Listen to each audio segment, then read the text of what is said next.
Beautiful weather, hailstones. My car's not the most waterproof car in the world, so I might have to mop up after this. One issue I've always had with this car since I gutted the door is it made the window floppy. It wasn't holding it as tight. I wanted to pull out, like you see these cars on the drag strip, like fast cars, where you suddenly see the window pop out.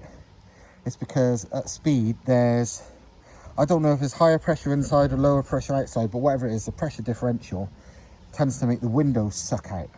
And on mine, I negated that a lot with these rear window vents.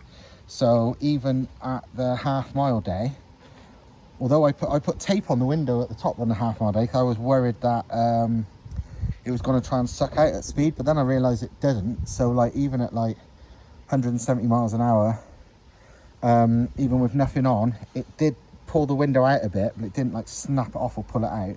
But it was annoying. The only issue was you don't notice it because it comes out by like 5 mil, something like that, nothing much. But that made it in this typical English weather, as you can see, because it's just been hailstoning and all sorts. Not exactly waterproof because it stuck out to there, so the water would go in the car and I'd get a puddle inside all the time. So I've bent some aluminium tabs and then drilled a hole in it. And then there's one heavy duty cable tie from the hole, because they slip over the glass, obviously it's pillarless window. They slip over the glass and tie to the roll cage, and now the window is never going anywhere. So yeah, really pleased with that. Obviously to open the door you need to snip the cable tie, but that's not exactly a big deal because this door basically doesn't get opened unless I have to. But yeah, really happy with that. So that means a lot less chance of a random rainstorm getting this car all fucking soaked on the inside yet again. So yeah, little bit of fabrication, very simple. I mean, you could do it yourself with a hammer. You know, we got a metal bender, you know, sheet metal bender, but you don't need that. You could do it with a hammer if you wanted to. But it's a very easy way of keeping pillarless windows from popping out. So yeah, tip of the day. Don't know if anyone can tell from this camera, as soon as it's getting dark as well, but I've been doing a bit of turd polishing on the car. For the first time ever, genuinely, since I've owned it, I actually gave it a quick bath before caffeine and machine, which you saw in the last video. So it looks relatively, you know, it looked all right anyway. But I've literally been doing some turd polishing by touching it up with black and silver spray cans over all the little marks. Add some marks on the front bumper. Those two big vents, they were like discoloured. I don't know why. I don't know what happened to the paint, but it weren't very good. And I've sprayed over the rivet marks on the front splitter, and there was a few just paint marks here and there. There was some on the roof. I've actually painted the rivets on the rear screen and touched up the exhaust because it had gone like a bit rusty, where not all of it is stainless, it's just shit headline range. And yeah, I mean, it's a race car, so it's not tidy, but it actually looks surprisingly presentable now. I'm fairly happy with it as a race car. It's still a fucking 6-footer, like up close. I mean, you can, well, you can see it on the camera if I can see, but my eyes I can see it. But generally, it's pretty fucking, it's more than acceptable for the race car it is. So tell them what we did. Huh? Tell them what we did. What? How childish we are. Oh right, yeah, this is a bit annoying. There's no map, there's nothing on it. Yeah. But yeah, basically we was fiddling about with Thomas's VR5 Turbo earlier with the Ignitron, making everything work. It's now got every sensor and everything working correct. It idles nice. We got it right up to temp and all that, and it was, you know, idling at sort of lambda 1. It was lovely. The map's miles out, but I've got the map correct enough that it's idling fine at lambda 1. You know, it's not idling rich or rough. So I was like, shall we put the anti-lag on it? It'll only take 2 seconds. And sensible people. Yeah, you know, sensible people would say no. Tom would say, yeah, okay. So I did. and it was good, and it did flames, and it was ace. Unfortunately, and I don't know why, it we couldn't make it work again after. Literally, so I've not filmed it, otherwise we would. Thomas is also... The issue is better than we think. Yeah, I We think... say this is amplifying, this is Yeah. recognized. Yeah, I'm pretty sure. Yeah, I think you're right. I think because it did show up a fault code for too rich. I think the ECU realised the map was so way out that it was putting it into limp. But the one time it was happy doing it. But Thomas has also changed the tailpipe, and has also actually he's raised up the exhaust so you can see the subframe now, which looks fucking badass. And he's cut the back bumper. I've cut mine a bit, but Thomas has cut it right up to that lip, and now I want to do that to mine. It actually looks better. Yeah, but I had to modify the exhaust. Yeah. Yeah, well that's fine. That changed the noise. That's changing noise and sounds nicer, and the car just running better makes it sound nicer. But yeah, under there. I really want to put that on display. Put what? That on display. Oh right. The subframe. Yeah. I wanted to see it. Well yeah, you need to. You need to make yourself some rear arms now. I'm not. Yeah, all the stuff is right. Oh yeah, well you've got to do it for this one too. I have to finish. I can finish his arms and make arms for me. Usually I'm not all for the flashy stuff, but this time it's worth it. Yeah, exactly. I mean that's the thing. That's why I was like, you know what? I really want to polish his inlet manifold and cam cover. Not polish, but wire wheel it to make it all shiny, because it's got like, the car has proper fancy spec now. Twin wastegates, Borg Warner billet turbo, Ignitron. Also, that's a point. He's fitted the rear cage. Welded, it's like rear cage, and made a harness bar for it. Removable, stainless steel. Seems a shame to paint stainless steel, but seeing as the rest of it's black, I suppose it's got to be black. But yeah, it's properly getting there. Properly getting there. So, good times. How long? What do you think? What do you reckon? Don't know. Should we leave the air filter on the turbo like that? May as well. Or do you want to do something? Yeah, I'm paranoid with the air filter. It has to be cold induction. Only a small thing, but I've cleaned up. Well, basically I had a few alternators, and I found a genuine Volkswagen Bosch one that looked in really good condition. So I've cleaned it up even more, and probably most importantly, I blew it out with an airline, because the carbon and dirt and shit gets in there, and that's why they end up dying. So basically I've got a real good clean, and now it's mounted to the car, because all of this can stay on the car when you bolt it in. It really does just go in practically complete, which is nice. So hopefully tomorrow the gearbox turns up and I can whack the gearbox and clutch on it. Just because people have been asking about this manifold and how well it flows, it's a really good design, to be honest. It's super short runners, but it's a nice collector. It stays divided all the way to the collector. It's not a log manifold in any way. It's genuinely a very good design for something that costs 99 quid. I've seen it in T2 and T3 flange. Yeah, it's good for what it is. It's a very good fucking design. I don't know where it would max out, but honestly, looking at it, I would say it wouldn't max out for quite a long time. I would say it can make way more power than it's got any right to. So, yeah, it's good. Way better than any of the standard manifolds. The MR2 is daily again today. It nearly always is when the weather's nice, because, well, why not? People say, oh, it's a race car. It's like, yeah, well, not really. It's a bit of everything. So, yeah, I've probably done about 150 miles in this today. I drove to the workshop because we had to meet somebody. Then I drove all the way from here down to south of Swindon to get my nitrous bottle refilled. I drove all the way back.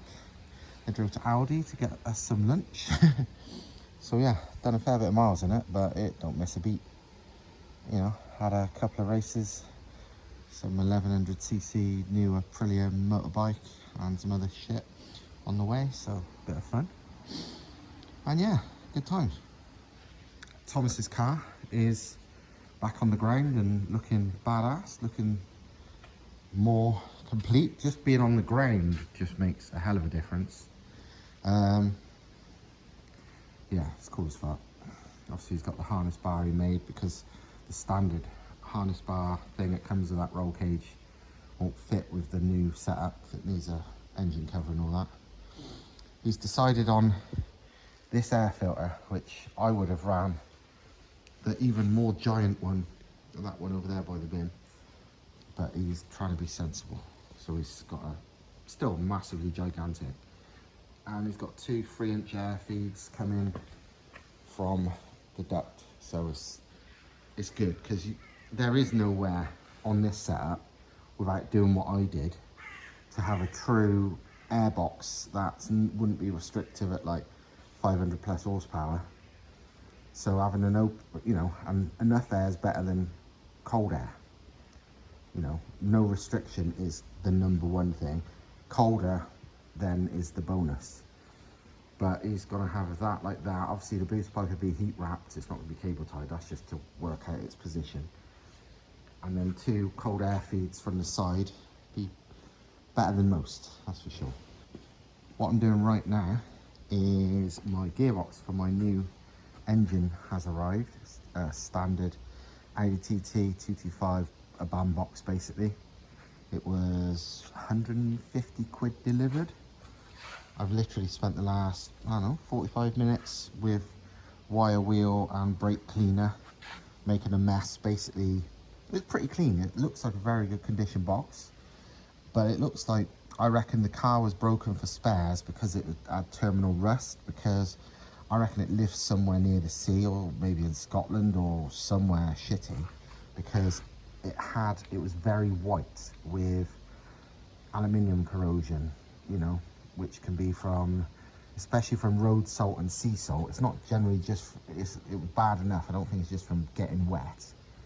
So I either lived by the coast or lived in Scotland or somewhere where it's in a lot of salted roads or something, because it's fine, but cosmetically I got a hell of a lot of aluminium corrosion white shit off it. So basically, yeah, did that. It was a case of wire wheel, well no, brake clean, wire wheel, brake clean again, wire wheel again, until I was happy enough with it and no more fucking shit was coming off it. I mean, to be honest, you could put it on as it is. If you know, anyone else, when they buy a second-hand gearbox, they just pull it on. But as soon as I'm trying to build this car nice, I spent far too much time, well, it's still only about 45 minutes, wasn't that long, cleaning the thing up. And then I gave it, just to stop it, any more corrosion, a very, very light coat of silver, just spray paint. It's, you know, I'm not looking for much protection. I just wanted it to be more, A, more uniform colour, and B, just stop it going as, you know, white and powdery, so it just makes sense. The thing on these gearboxes, I thought I'd better show you. Although again, I'm pretty sure I said it on the, when we've done the how-to guides, is that standard engine mount. Normally got like a lump in the middle.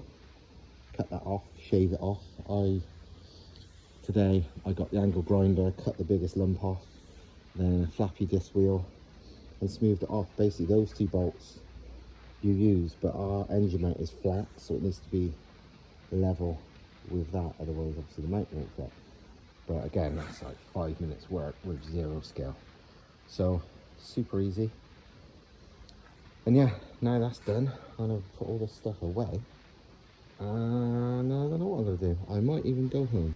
This daily one I'm building, 180, 350 odd horsepower, rods and bigger turbo and all that. People's already said to me, will you sell it?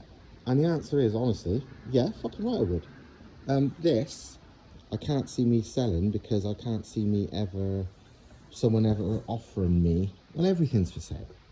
I can't see anyone ever offering me the price that it would be worth me selling that for, because it would only be sold to build another one even better.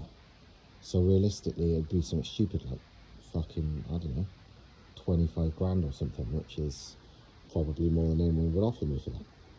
But this daily one, would I sell it? Yeah, happily. I will build another one because I still need a daily. But because I've got the ability to build them, I don't mind selling it. If someone come to me with like, I don't know, 10 grand or something, it would cost me people more than that to build themselves, most likely, especially when it's a nice spec. Unless you're doing it completely DIY, it certainly would cost that or more, you know, including the car. But yeah, if someone offered me good money for it when it's done, gotcha, I'd sell it. I don't mind. I'll build another one. Because of the weird way my brain works, I had an idea stuck in my head and I had to do this just to stop thinking about it. So I mocked up my massive supercharger with the spare VR6, and it actually does work exactly as nicely in my head, well, in real life, as it did in my head, as in how it lines up, the size of it, everything. Even ignore where it's sitting at the moment, because that would be an extra bit you don't need. Even the pulley lines up roughly where it would need to be as well. I mean, it's just, and it looks fucking incredible. I really want to do this. It wouldn't be like a mega spec car. I would probably, you know, run maybe a stock VR with a spacer plate to drop the compression. A shitload of water meth pre-blower because there'd be no intercooler, and fucking send it. Like a tubular manifold or something. Obviously it'd be no turbos, that's just from my previous thing. I mean, you could, for pure sort of show sake, whack on a giant turbo as well, and so it'd be mostly for looks, do you know what I mean? It'd be like running like practically zero boost, just like, but yeah, I don't really need to do that. It's impossible, but well, as you probably know, I've had like plenty of supercharged Merc drift cars in the past, and I know how fucking awesome positive displacement supercharged vehicles drive. So, you know, a big blower on a VR in an MR2 would be fucking hilarious to drive. Even if it only made like 300 horsepower, it wouldn't matter. It would just drive fucking mental and sound mental. It would just be mega. I really, you know, it wouldn't have to make big power. Probably would, but it wouldn't have to. I mean, that's such a big blower. I might be inclined even just to make it easier, and because it's probably about right, to start the pulley ratios at 1:1 by using a spare fucking VR crank pulley as the pulley on that, so it's running at engine speed, because that's a big blower. That's it's about the same size as like a Route 671. It's about, I think I worked it out. It works out to be, I don't know, nearly around about 6 litres per revolution. So it flows some fucking air. So yeah, it's a big blower. You know, even 1:1 might be fucking too big. I'm not entirely sure. Although it's quite inefficient because it's an ancient fucking what's it off? It's not a Roots blower. It's not off a Detroit diesel. It's off a British 2-stroke diesel truck from back in the day. I don't remember what it's called. They were good engines though. They were straight 6, about 4.5 litre. I use these. But anyway, yeah, that looks absolutely fucking awesome. I really want to do it. I mean, to be fair, showing you where it would be in, like, by showing Thomas's VR5, the blower would be like here, like really genuinely in the middle of the car, so it wouldn't be a bad balance at all.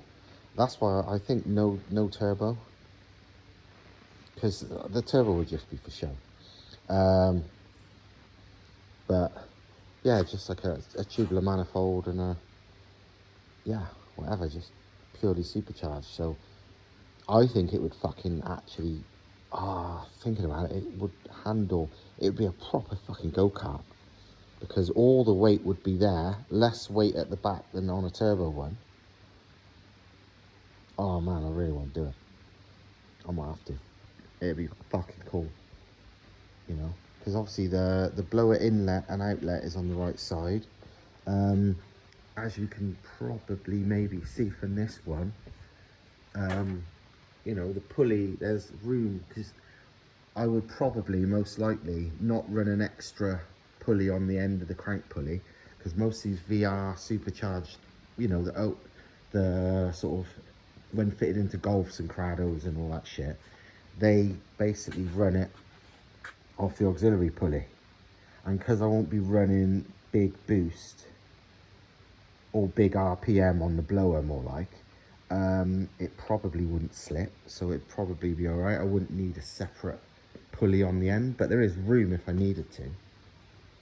There's more room on a VR5 because there's one less cylinder, but yeah, I think more capacity the better probably would be a good idea if you're talking fitting a massive blower to it.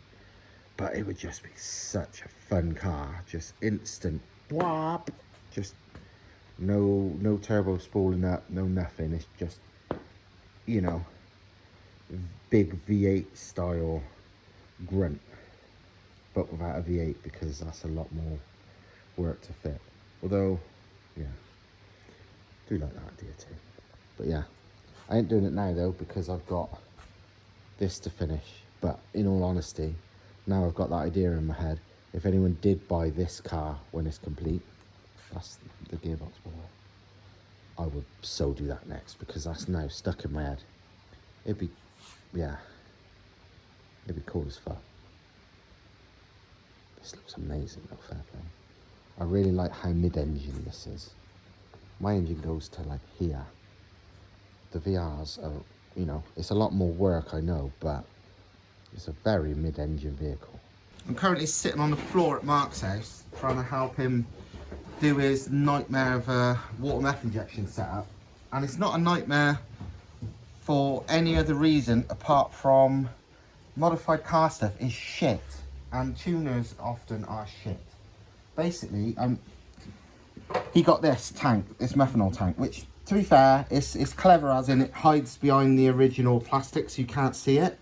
But if you've already got a fuel system or whatever in the back or battery in the back, who cares about hiding it? But unfortunately, by being hidden, it's the fucking shittest design in the world, the funny shape, which makes it really hard to do anything with. But whatever, that's probably the least problem we've had. Big problem we had was twofold. Firstly, for ages, this car's always had a priming problem for the methanol injection. It works great when it's fully primed, but it seems to take ages for the water to get to the pump. And I said the reason is the line is tiny, because it's obviously, because the water injection pumps and stuff, they don't suck. They're pretty much gravity fed, so it has to be a big feed. Unfortunately, not only did the company, the tuning company who Mark paid to plumb this shit in, I said I would do it, but you know, tuners are the best. Not only did they make the pipe go somewhat uphill, so that's a shit thing, it also is a fucking tiny hole. Look how small that is. Technically that's an AN6 fitting, but that's besides the point. AN6 fitting internally is never anywhere near AN6, and look how fucking small that is. So basically it has to prime under pure gravity from that poxy little hole, so it takes ages. I'm still worried that that will cause lots of problems when making this setup work, because it's never gonna flow instantly. From what I understand of the real fancy setup that Peter at Rice Racing is doing for this car on the ECU side of things, it will be pre-primed, so that shouldn't be a problem, but I don't know for sure. And if it's any normal methanol injection system where it's not pre-primed, it's just running when the pump pumps it, this wouldn't work. Your engine would blow up before the fucking water meth got into your engine. It's fucking dog shit. And this was done by like a UK plumbing of cars, you know, fuel systems, methanol systems, whatever specialist.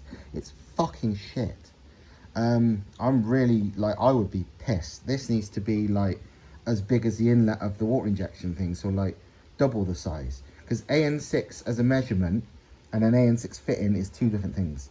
AN6 fittings have never got the AN6 measurement, whatever that is, I can't remember. 6/10 of an inch, or whatever the hell it is, which is nearly ½ inch. That ain't it.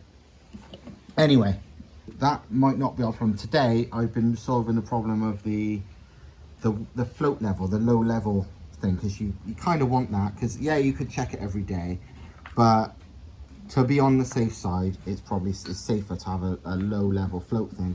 And on Mark's, again, Peter's done it, so it would cut out, it would drop the boost, it would do all that, so if it ever shone low, so it's safe. This was the original level sensor, and it basically doesn't work properly. It seemed to work with pure water, but it's very sensitive. Either it was showing it was full or it was showing it was empty, even though it's meant to be one of those electronic ones that shows the level. Even making it 50/50 water meth, it seemed to just not work at all. It just seemed to not understand the readings. So it's like, fuck it, let's just install a typical non-fancy on-off water level switch. Unfortunately, there's nowhere to put it. Because of the stupid design, you can't put anything behind it. The first place it's wide enough, apart from there, is all the way up here, which is halfway up the tank, so that's pointless. So the only place is there at an angle, and I had to shave a bit of this off to make it fit, and it's just okay. I think it'll work. But even that, I had to shave a bit of the rubber seal off to make it go in, and I had to shave a bit of the end of the float off to go in. And it's not the float people's fault, because obviously they just make it to that size and that's the end of it. But because of the weird design of this thing, and it had a place where I guess it was meant to go, or an option, but because this is the typical one you buy from everywhere, Aquamist, Devil's Own, whatever, it's too long, so it's pointless anyway. But I think we've done it. I just have to change the wires. I've quickly put spade terminals on it because we ain't got anything else. I have to change it on Mark's end as well, and it should work.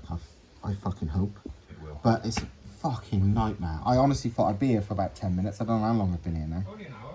Only an hour, yeah. I was literally going to pop here for 10 minutes, help him with this, and go down to the workshop. But tuners strike again. This is work. It should have been done by these cunts, but instead they fitted a pathetic small hole. But yeah, rant over.